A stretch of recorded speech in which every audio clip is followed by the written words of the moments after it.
పితా పుత్ర పవిత్రాత్మ నామమున ఆమెన్. ప్రభు మీతో ఉండునుగాక, మీ ఆత్మతోనూ ఉండునుగాక. లూకా శుభవార్త 18వ అధ్యాయము 10వ వచనం నుండి 13వ వచనం వరకు. ప్రార్థనకై ఇద్దరు దేవాలయమునకు వెళ్ళిరి. ఒకడు పరిసయ్యుడు, మరొకరు సుంకరి. పరిసయ్యుడు నిలుచుండి తనలో తాను, ఓ దేవా, నేను ఇతరుల వలె లోబిని, అన్యాయము చేయువాడను, వ్యభిచారిని కాను. ఈ సుంకరి వంటి వాడను కానే కాను. అందులకు నీకు కృతజ్ఞుడను. నేను వారమునకు 2 మార్లు ఉపవాసముందును. నా ఆదాయం అంతటిలో 10వ వంతును చెల్లించుచున్నాను అని ప్రార్థించెను.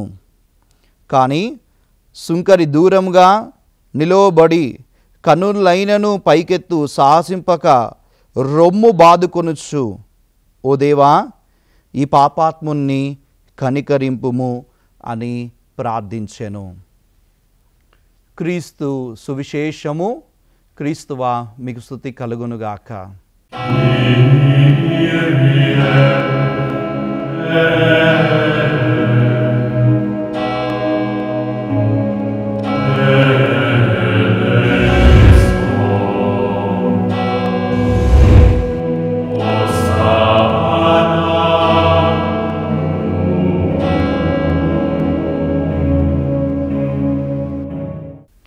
Praise the lord, praise the lord. Hallelujah, hallelujah. యేసువా వందనం, యేసువా స్తోత్రం. తండ్రి వందనం, తండ్రి స్తోత్రం. ఆత్మదేవా వందనం, ఆత్మదేవా స్తోత్రం. హల్లెలూయా, హల్లెలూయా, హల్లెలూయా. క్రీస్తునాథుని యందు ప్రియ సోదరి సోదరులారా, దివ్యవాణిని వీక్షిస్తున్న వీక్షకులారా, క్రీస్తు సందేశం అను ఈ ఆధ్యాత్మిక కార్యక్రమమునకు స్వాగతం, సుస్వాగతం. ఈరోజు మనం ధ్యానించే అంశం, నీ ప్రార్థన ఆలకింపబడుతుందా, ఆలకించబడటం లేదా? ఆలకించే ప్రార్థన నువ్వు చేస్తున్నావా, ఆలకింపబడని ప్రార్థనను నువ్వు చేస్తున్నావా? ఒకసారి నిన్ను నువ్వు పరిశీలించుకో. ఒకసారి మదర్ తెరేసమ్మ గారు సిరియా దేశపు సరిహద్దులను దాటుచున్నారు. అలా దాటేటప్పుడు అక్కడ ఉన్న సైనిక అధికారులు ఆ మదర్ తెరేసమ్మ గారిని ఆపి అడుగుతున్న ప్రశ్న, అమ్మా, మీ దగ్గర ఏమైనా ఆయుధాలు ఉన్నాయా? వెంటనే మదర్ తెరేసమ్మ గారు, అవును, నా దగ్గర ఆయుధం ఉంది అని అన్నది. వెంటనే సైనికాధికారులు చాలా షాకు గురయ్యి, అమ్మా, నీ దగ్గర ఏ ఆయుధాలు ఉన్నాయో చూపెట్టమ్మా అని అడిగారంట. వెంటనే అమ్మ మదర్ తెరేసమ్మ గారు తన జేబులోంచి 2 వస్తువులను ఆమె చూపిస్తుంది, 2 ఆయుధాలను చూపిస్తుంది. ఏంటా ఆయుధాలు? ఒక చేతిలో ప్రార్థనా పుస్తకం, మరొక చేతిలో జపమాల. ఇవే నా ఆయుధాలు అని చెప్పేసి మదర్ తెరేసమ్మ గారు ఆ సిరియా సైనికులకు వివరణ ఇస్తుంది. నిజమే, ప్రార్థించే పుస్తకం అంటే ప్రార్థన మన ఆయుధం, జపమాల ప్రార్థించే ఆయుధం. అంటే 2 కలిపితే మనం నేర్చుకోవాల్సింది ఏంటంటే, ప్రార్థన మన అందరి దగ్గర ఉండాల్సిన ఆయుధం. ఈ ఆయుధము ఎవరి వద్ద ఏ కుటుంబంలో ఉంటుందో ఆ కుటుంబం దేవుని నుండి దీవెనలు పొందుకుంటుంది. మరి నీ దగ్గర ఉందా ప్రార్థన అనే ఆయుధం? కానీ చాలాసార్లు గమనిస్తున్న విషయం ఏంటంటే, జీవితంలో ఏ ఆయుధాలు ఉంటున్నాయి? ఒక వ్యక్తి వద్ద కోపం అనే ఆయుధం, పగ అనే ఆయుధం, ద్వేషం అనే ఆయుధం, స్వార్థం అనే ఆయుధాలు. ఈ ఆయుధాలు ఉంటే నీ జీవితంలో నువ్వు పైకి రాలేవు. పరలోకము నుండి ఆశీర్వాదం నీకు రావాలంటే నీ దగ్గర ఉండాల్సిన ఆయుధం ప్రార్థన అనే ఆయుధం. మరి నీవు ప్రార్థిస్తున్నావా? అడుగుడు మీకు ఇవ్వబడును అని మత్తాయి శుభవార్త 7వ అధ్యాయం 7వ వచనంలో ప్రభు మనకు సెలవిచ్చారు. దీన్ని పట్టుకొని మనం చాలాసార్లు చాలా అడుగుతూ ఉంటాం, ప్రార్థన చేసి అడుగుతూ ఉంటాం. కానీ కొన్ని ప్రార్థనలు దేవుడు వినడం లేదంట. కొన్ని ప్రార్థనలు దేవుడు అంగీకరిస్తున్నాడు. ఏ ప్రార్థన దేవుడు అంగీకరిస్తున్నాడు, ఏ ప్రార్థన దేవుడు తృణీకరిస్తున్నాడో ఈరోజు మనము నేర్చుకోవడానికి ప్రయత్నం చేద్దాం. మొట్టమొదటిది, గర్వంతో నువ్వు ప్రార్థిస్తే దేవుడు నీ ప్రార్థనను అంగీకరించడు. కానీ వినయముతో ప్రార్థిస్తే దేవుడు నీ ప్రార్థనను అంగీకరిస్తాడు. మరి నువ్వు దేనితో ప్రార్థిస్తున్నావు? ఇప్పుడే చదువుకున్నాం. లూకా శుభవార్త 18వ అధ్యాయం 10వ వచనం నుండి ప్రార్థనకై 2 దేవాలయానికి వెళ్ళారు. అందులో ఒకడు పరిసయ్యుడు. అతని ప్రార్థనను మీరు గమనించండి. ఆ ప్రార్థనలో ఏముంది? నేను నేను నేను అని ఉంది. నేను ఇతరుల వలె లోబిని కానని, అన్యాయం చేయువాడును కానని, వ్యభిచారిని కాను అని చెప్పేసి నేను అని తనను గురించి గొప్పలు చెప్పుకున్న ప్రార్థన అది. అంటే మనల్ని మనం పొగడుకోవటమే గర్వం. గర్వంతో నువ్వు ప్రార్థన చేస్తే దేవుడు అంగీకరిస్తాడా? పరిసయ్యుని ప్రార్థన అంగీకరించబడలేదు. కారణం గర్వంతో చేసిన ప్రార్థన. చూడండి, దేవుడి ముందుకు వచ్చిన తర్వాత పరిసయ్యుడు ఎలా ఉన్నాడంట? నిలుచొని ఉన్నాడు. ఇలా చూస్తున్నాడు, నిలుచొని ఉన్నాడు. తన కన్నులను కిందకు చూపడం లేదు, తన్ను తాను తగ్గించుకోవటం లేదు. వినయముతో లేకుండా చేసిన ప్రార్థన. చూడండి, ఆయన నిలబడిన తత్వమే ఆయనలో గర్వం ఉందని మనకు నేర్పిస్తుంది.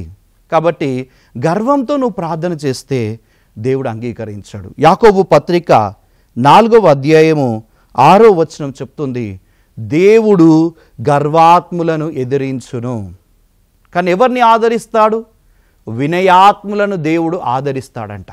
తన్ను తాను తగ్గించుకొని చేసే ప్రార్థనను దేవుడు అంగీకరిస్తాడు. సుంకరి చూడండి ఎలా ఉన్నాడు, ఏం ప్రార్థన చేస్తున్నాడు? సుంకరి దూరంగా నిలబడుతున్నాడు, కన్నులైనను పైకెత్తడం లేదు, రొమ్ము బాదుకొంచున్నాడు. అయ్యా నేను పాపిని తండ్రి, నన్ను క్షమించు అని రొమ్ము బాదుకొంచున్నాడు. అంటే ఇవన్నీ ఏం చెప్తున్నాయంటే అతడు వినయముతో ప్రార్థిస్తున్నాడు. అందుకే దేవుడు ఆయన ఏం చేస్తున్నాడంట? ఆయన ప్రార్థనను ఆలకిస్తున్నాడు.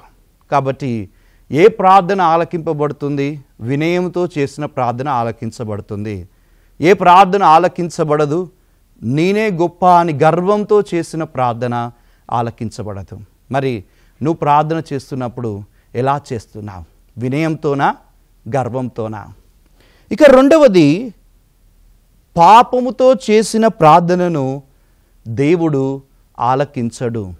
కానీ పశ్చాత్తాపంతో చేసిన ప్రార్థనను దేవుడు ఆలకిస్తాడు. యెషయా గ్రంథము 1వ అధ్యాయము 15వ వచనంలో మనం చూస్తున్నాం. దేవుడు అంటున్నాడు, మీరు ప్రార్థన చేయడానికి మీరు మీ చేతులను పైకి లేపినప్పుడు నేను మీ వైపు చూడను. ఎందుకనగా మీ చేతులు నెత్తురుతో నిండి ఉన్నవి. అనగా మన చేతులు పాపంతో ఉన్నప్పుడు మనం ఎంత ప్రార్థన చేసినా అది ప్రభువుకు వినపడని ప్రార్థన, మన వైపు చూడని ప్రార్థన, పాపంలో నువ్వు ఉండి చేసే ప్రార్థన. చూడండి, ఈ యొక్క పరిసేయుడు వాస్తవానికి అతడు 10 ఆజ్ఞలను తూచా తప్పకుండా పాటించే వ్యక్తి. కానీ అతడు చేసిన పాపం ఏమిటి? అతడు ఇతరులను తక్కువ స్థాయిలో చేసి, ఇతరులు నీచులని చెప్పేసి తాను మంచివాడనని చెప్పుకుంటున్నాడు. చూడండి, ఆయన చేసింది పాపం. ఇతరులను తక్కువ చేసి చూడడం పాపమే. ఆ పాపంతో ప్రార్థన, ఆ పాపమునే ప్రార్థనగా మలిచాడు. అందుకే దేవుడు పరిసయ్యుని ప్రార్థనను ఆలకించలేదు. కీర్తనల గ్రంథము 66వ అధ్యాయము 18వ వచనం కూడా ఇదే విషయాన్ని తెలియజేస్తుంది. హృదయంలో దోషం ఉండి నీవు ప్రభువుకు మొరపెట్టిన ప్రభు ఆ వేడికోలును ఆలకింపడు. మన హృదయంలో దోషం ఉండి పాపం ఉండి ఎంత మొరపెట్టినా అది వ్యర్థము అని పరిశుద్ధ గ్రంథం తెలియజేస్తుంది. కానీ సుంకరి ప్రార్థనను మీరు చూడండి. ఆయన ఏమంటున్నాడు? ఆయన ప్రార్థనలో, ఓ దేవా, ఈ పాపాత్ముని కనికరింపుము. అంటే తాను పాపినని తెలుసుకొని పాపముల కొరకు పశ్చాత్తాపపడుతున్న వ్యక్తి. దేవా, నేను పాపిని, నన్ను క్షమించుమంటున్న వ్యక్తి. ఇలా పశ్చాత్తాపంతో ప్రార్థన చేశాడు. అందుకే సుంకరి ప్రార్థనను దేవుడు అంగీకరిస్తున్నాడు. పాపములన్నిటినీ క్షమించి అతన్ని నీతిమంతుడిగా ఎంచుతున్నాడు. తాను నీతిమంతుడు అనుకున్న పరిసేయుడు ప్రార్థన అంగీకరించబడలేదు. ఎందుకంటే పాపాత్ముడు కనుక. తాను పాపాత్ముడని చెప్పుకున్న సుంకరి ప్రార్థన అంగీకరించి దేవుడు అతనిని నీతిమంతునిగా మారుస్తున్నాడు. కాబట్టి నువ్వు పాపంతో ప్రార్థన చేస్తున్నావా పరిశీలించుకో. నువ్వు పాపంతో ఎంత ప్రార్థన చేసినా అది వ్యర్థమే అవుతుంది. కానీ పాపముల కొరకు పశ్చాత్తాపపడి, దేవా నేను పాపిని, నన్ను క్షమించు అని నువ్వు చేసే ప్రార్థనను దేవుడు అంగీకరిస్తాడు. ఇక మూడవది, ఏ ప్రార్థనను దేవుడు తృణీకరిస్తాడు? ఇతరులను తీర్పు తీర్చుతూ నువ్వు చేసే ప్రార్థనను దేవుడు తృణీకరిస్తాడు. కానీ హృదయం అంతా విప్పితే ప్రభు నిన్ను అంగీకరిస్తాడు. చూడండి, పరిసేయుడు ప్రార్థనలో ఏం చేస్తున్నాడు?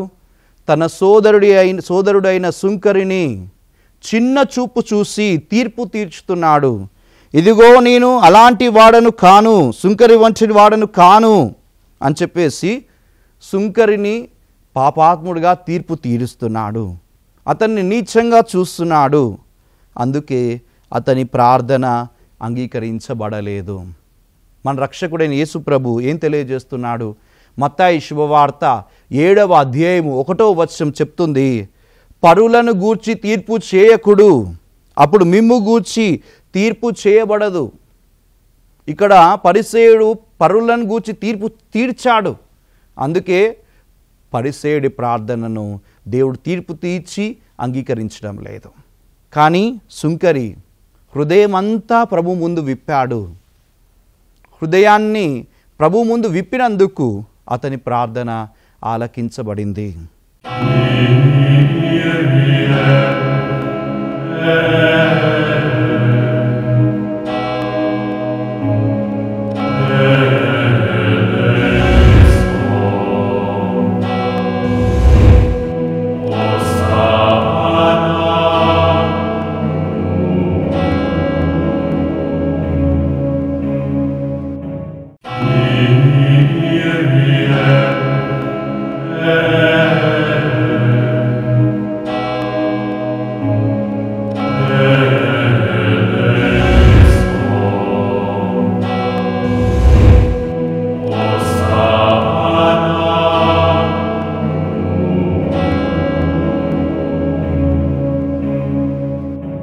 మొదటి సమూయేలు గ్రంథము 1వ అధ్యాయం 10వ వచనంలో కూడా ఇంకొక సంఘటన మనం చూస్తున్నాం. షిలో అనే దేవాలయము. ఆ దేవాలయంలో 2 వ్యక్తులు ప్రార్థన చేస్తున్నారు. మొదటి వ్యక్తి ఏలి, యాజకుడు. రెండవ వ్యక్తి అన్న, ఒక సామాన్యమైన స్త్రీ. అన్న ప్రార్థించే దేవాలయంలో ఉండి, ప్రార్థన చేయాల్సిన దేవాలయంలో ఉండి ఏం చేస్తున్నాడు? ప్రార్థనకు వచ్చిన అన్నాను గమనిస్తున్నాడు. ఆమెను తీర్పు తీరుస్తున్నాడు. ఏమని? నీ యొక్క పెదాలు కదులుతున్నాయి కానీ మాట రావటం లేదు, నువ్వు తాగి వచ్చావా అని తీర్పు తీరుస్తున్నాడు. కానీ అన్న ఏం చేస్తుంది? ఎవరు చూసినా చూడకపోయినా నా దేవుడు నన్ను చూస్తాడు అని చెప్పేసి కన్నీరు మున్నీరుగా తన హృదయమంతా విప్పి ప్రార్థన చేసింది. అందుకే అన్నా ప్రార్థనను దేవుడు అంగీకరించాడు. తీర్పు తీర్చుతున్న ఏలి ప్రార్థనను దేవుడు తృణీకరించాడు. కాబట్టి ఈ 2 సంఘటనల ద్వారా ప్రభు నేర్పిస్తున్న సత్యం ఒకటే, నీ ప్రార్థనలో ఎవరిని తీర్పు తీర్చకు, కానీ నీ హృదయమంతా ప్రభు ముందు విప్పు. నీ హృదయంలో ఉన్నదంతా కూడా ప్రభువుకు తెలియచేయి. అప్పుడు ప్రార్థన ఆయుధంగా మారి ఆ ప్రార్థన నిన్ను నీ కుటుంబాన్ని రక్షిస్తుంది. అలాంటి ప్రార్థనను దేవుడు అంగీకరిస్తాడు. ఇక 4వది, సఖ్యత లేకుండా ప్రార్థన చేస్తే దేవుడు తృణీకరిస్తాడు. సఖ్యతతో ప్రార్థన చేస్తే దేవుడు అంగీకరిస్తాడు. మీరు చూడండి, పరిసేయుడు ఎక్కడ నిలబడ్డాడు? దేవాలయంలో దేవునికి అతి సమీపంలో నిలబడ్డాడు. కానీ సుంకర్ ఎక్కడున్నాడు? దేవాలయంలో దూరంగా నిలబడి, వారిద్దరి మధ్య గ్యాప్ ఉంది. ఆ గ్యాప్ ఏంటిదంటే, ఒకరంటే ఒకరికి పడని గ్యాప్. ఒకడు ముందు వరుసలో కూర్చుంటే ఇంకొకటి చివరిలో ఉన్నాడు. వారి మధ్య శత్రుత్వం ఉంది. చూడండి, పరిసేయుడు మోషే ధర్మశాస్త్రాన్ని ఖచ్చితంగా పాటించాల్సిన వ్యక్తి. అలా పాటిస్తున్నందుకు అతడు మంచిగా జీవిస్తున్నాడని అనుకుంటున్నాడు. సుంకరి ట్యాక్స్ కలెక్టర్, అంటే పన్నులు వసూలు చేస్తూ ఉన్నాడు. వీరిద్దరి మధ్య చాలా వ్యత్యాసం. వారిద్దరి మధ్య శత్రుత్వం ఉంది. సఖ్యత లేకుండా పరిసేయుడు ప్రార్థిస్తున్నాడు. సుంకరి పరిసేయుడితో కలవాలనే ఆశ ఉంది, కానీ వాళ్ళు కలుపుకోరే అని చెప్పేసి ఈ పాపాత్ముని కనికరించుము అని చెప్పేసి ప్రార్థించాడు. సఖ్యత కోసం తాపత్రయపడుతూ ప్రార్థించాడు. అందుకే సుంకరి ప్రార్థన ఆలకించబడింది. సఖ్యత వద్దనుకున్న పరిసేయుడి ప్రార్థన అంగీకరించబడలేదు. కాబట్టి ప్రియ సోదరా సోదరి, నువ్వు ప్రార్థనకు వచ్చినప్పుడు ఎవరితో నీకు గ్యాప్ ఉంది? ఎవరి మీద నీకు కోపం ఉంది? ఎవరి మీద నీకు శత్రుత్వం ఉంది? కోపంతో, శత్రుత్వంతో, సఖ్యత లేకుండా నువ్వు ప్రార్థన చేస్తే అది వ్యర్థం. అందుకే యేసయ్య మత్తయి శుభవార్త 5వ అధ్యాయం 23వ వచనంలో తెలియజేస్తున్నారు, బలిపీఠ సన్నిధికి నీ కానుకలను నువ్వు తెచ్చినప్పుడు నీ సోదరునకు మనస్పర్ధ ఉన్నట్లు నీకు తెలిసినచో కానుకను బలిపీఠం చేతనే వదిలిపెట్టి పోయి మొదట నీ సోదరునితో సఖ్యపడి తిరిగి వచ్చి నీ కానుకలను, నీ ప్రార్థనలను చెల్లించుము. చూడండి, చాలా స్పష్టంగా చెప్తున్నా, బలిపీఠం దగ్గరికి వచ్చినప్పుడు శత్రుత్వము వీడిపోవాలి, కోపాలు వీడిపోవాలి. అప్పుడే దేవుడు మన ప్రార్థనను ఆలకిస్తాడు, నువ్వు ఇచ్చే కానుకను అంగీకరిస్తాడు. మరి నీవు బలిపీఠం దగ్గరికి వచ్చినప్పుడు, ప్రార్థన చేసుకోవడానికి వచ్చినప్పుడు నీ శత్రువును క్షమిస్తున్నావా? వారితో సఖ్యత కోరుకుంటున్నావా? సఖ్యతతో ప్రార్థిస్తేనే ప్రభు నీ ప్రార్థనను అంగీకరిస్తాడు. ఇక 5వది, పేదలను లెక్క చేయకుండా చేసే ప్రార్థనను దేవుడు అంగీకరించడు. కానీ పేదలకు సహాయం చేస్తూ నువ్వు చేసే ప్రార్థనను దేవుడు అంగీకరిస్తాడు.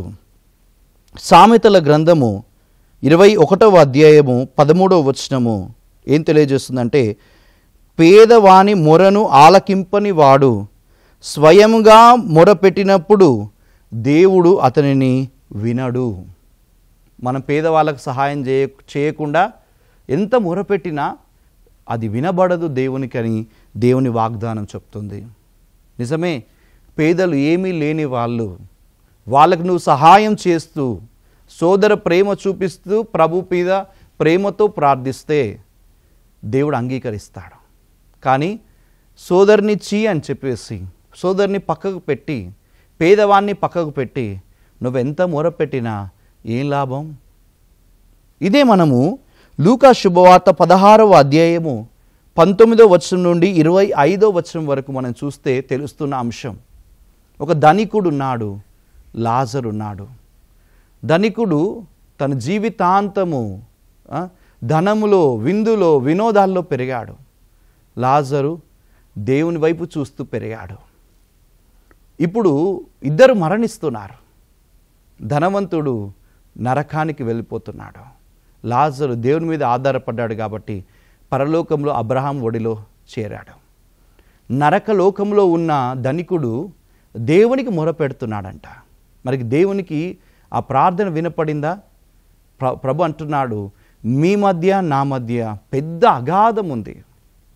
నువ్వు అంటున్నావు లాజరును ఒక చుక్క నీటిని నా అగ్నిని చల్లార్చడానికి పంపమని అడుగుతున్నా, కానీ నేను అది చేయలేను. ఎందుకంటే నీవు పేదలను పట్టించుకోలేదు. భూలోకంలో ఉన్నప్పుడు లాజర్ను పట్టించుకోలేదు, గాయములతో ఉన్నవాడిని పట్టించుకోలేదు, వ్రణములతో ఉన్నవాడిని పట్టించుకోలేదు, పేదవాడిని పట్టించుకోలేదు. అందుకే నువ్వే ప్రార్థన చేసినా అది నాకు వినబడదు. నీ మధ్య నా మధ్య పెద్ద అగాధం ఉంది. ఆ అగాధం పేదవారిని నిరాకరించడం. నువ్వు పేదవారిని నిరాకరిస్తే ప్రభు నీ ప్రార్థన వినలేడు. ఒకవేళ నువ్వు పేదవాన్ని ఆదరిస్తే ప్రభు ఈరోజే నీ ప్రార్థనను వింటాడు. అందుకే తుది తీర్పులో ప్రభు అడగబోతుంది కూడా అదే. మత్తయి శుభవార్త 25వ అధ్యాయంలో మరణించిన తర్వాత ప్రభు అడుగుతున్న ప్రశ్నలు: ఆకలిగొన్న వారికి ఆహారం ఇచ్చావా? వస్త్రములు లేని వారికి వస్త్రాలు ఇచ్చావా? చెరసాలలో ఉన్నవారిని పరామర్శించావా? రోగిని సందర్శించావా? ఇవి పేదలకు మనం చేయాల్సినవి. ఇవి చేస్తూ నువ్వు ప్రార్థన చేస్తే ప్రార్థన ఒక ఆయుధం అవుతుంది. ఆయుధం నీకు విజయంగా మారుతుంది. కాబట్టి ప్రియ సోదరుడా సోదరి, ఈరోజు నీ ప్రార్థన ఎలా ఉందో ఒకసారి పరిశీలించుకో. నీ ప్రార్థన గర్వంతో ఉందా, వినయంతో ఉందా? నీ ప్రార్థన పాపంతో ఉందా, పశ్చాత్తాపంతో ఉందా? నీ ప్రార్థన తీర్పు తీరుస్తూ ప్రార్థిస్తున్నావా, లేక హృదయం అంతా విప్పి ప్రార్థిస్తున్నావా? నీ ప్రార్థన సఖ్యతతో చేస్తున్నావా, సఖ్యత లేకుండా చేస్తున్నావా? నీ ప్రార్థన పేదలను ఆదరిస్తూ చేస్తున్నావా, పేదలను లెక్క చేయకుండా చేస్తున్నావా? ప్రభు వినే ప్రార్థన ఇదే. వినయంతో చేసిన ప్రార్థనను ప్రభు వింటాడు. హృదయం అంతా విప్పే ప్రార్థనను దేవుడు వింటాడు. పశ్చాత్తాపంతో చేసిన ప్రార్థనను దేవుడు వింటాడు. సఖ్యతతో చేసిన ప్రార్థనను దేవుడు వింటాడు. పేదలకు సహాయం చేస్తూ చేసే ప్రార్థనను దేవుడు వింటాడు. ప్రార్థన ఒక ఆయుధం. అది ఆయుధంగా మారాలంటే నీ ప్రార్థనలో వినయము, పశ్చాత్తాపము, హృదయమంతా ఇవ్వడం, ఇతరులను తీర్పు తీర్చకుండా సఖ్యతతో జీవించడం, పేదలను లెక్క చేస్తూ చేసే ప్రార్థనను దేవుడు ఎప్పుడు కూడా అంగీకరిస్తాడు. ప్రార్థన చేసుకుందాం. కళ్ళు మూసుకొని చేతులు జోడించి ప్రార్థన చేసుకుందాం. ప్రభువా, మహాశక్తి సంపూర్ణుడా, నీ పరిశుద్ధ నామానికి వందనాలు. ప్రభువా, ఈరోజు ఎన్నో మంచి విషయాలు నేర్పించావు. ప్రభువా, మాలో ఉన్న కోరికలు నెరవేరబడాలంటే వినయముతో ప్రార్థించాలి, పశ్చాత్తాపంతో ప్రార్థించాలి, హృదయమంతా విప్పి ప్రార్థించాలి, సఖ్యతతో ప్రార్థించాలి, పేదలకు సహాయం చేస్తూ ప్రార్థించాలి. ఇలాంటి మంచి లక్షణాలను ప్రభువా నువ్వు మాకు దయచేయమని వేడుకొంచున్నాం. ప్రభువా, మా హృదయంలో ఉన్న ప్రతి పాపమును క్షమించండి తండ్రి. ఈ ప్రార్థనకు అడ్డుగా ఉన్న ప్రతి పాపము యేసు నామములో క్షమించబడునుగాక. ప్రభువా, నన్ను నేను తగ్గించుకొని ప్రభువా అడుగుతుండగా ప్రభువా మా ప్రార్థన వినుమయ్యా, ఆశీర్వదించుమయ్యా. ప్రభువా, మా శత్రువులను మేము క్షమిస్తున్నాం. ప్రభువా, ప్రతి శత్రువు నువ్వు క్షమిస్తుండగా నీవు మా పాపములు క్షమించి మా ప్రార్థన వినుమయ్యా. ప్రభువా, పేదలను లెక్క చేయకుండా ఎన్నోసార్లు పేదలకు సహాయం చేయకుండా జీవించాం. దాన్ని బట్టి మమ్మల్ని క్షమించు. ఈరోజు అడుగుతున్నాం తండ్రి, ప్రభువా, పేదలకు సహాయం చేసే మంచి గొప్ప వరాన్ని మాకు దయచేయి. ఇతరులను తీర్పు తీర్చకుండా జీవించే వరాన్ని మాకు దయచేయి. ప్రభువా, నీలో ఎదిగే బిడ్డలుగా మలచండి.